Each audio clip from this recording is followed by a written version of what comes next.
ضرورت شیخ و مرشد۔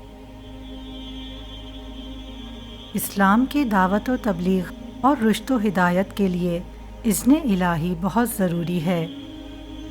نبی کریم صلی اللہ علیہ وآلہ وسلم اللہ تعالیٰ کے اذن کے تحت لوگوں کو رجوع اللہ کی دعوت دیتے تھے، اور یہ اذن درجہ بدرجہ سلسلے وار نبی کریم صلی اللہ علیہ وآلہ وسلم سے ہوتا ہوا مرشد تک پہنچتا ہے۔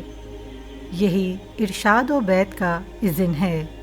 حضرت رشید گنگوہی رحمۃ اللہ علیہ امداد السلوک میں فرماتے ہیں، شیخ کامل نائب بن کر نبوت کی خدمت انجام دیتا ہے اور اپنی جماعت کو راہ حق دکھاتا ہے اور گمراہی سے ڈراتا رہتا ہے۔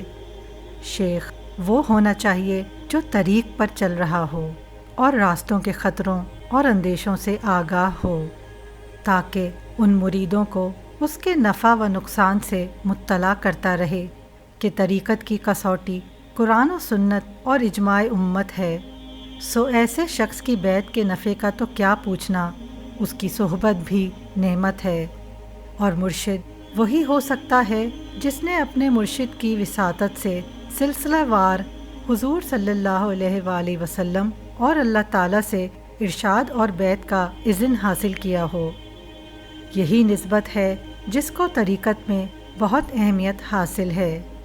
لہٰذا شیخ و مرشد وہی ہو سکتا ہے جو صاحب نسبت ہو۔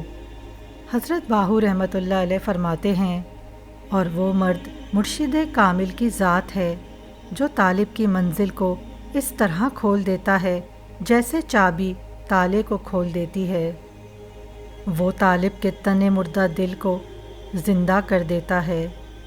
آپ رحمۃ اللہ علیہ مزید فرماتے ہیں، صاحب شریعت شیخ یا مرشد وہ ہے جو سنت نبوی صلی اللہ علیہ وآلہ وسلم کو زندہ کرتا ہے اور نفس کو ملیہ میٹ کرتا ہے۔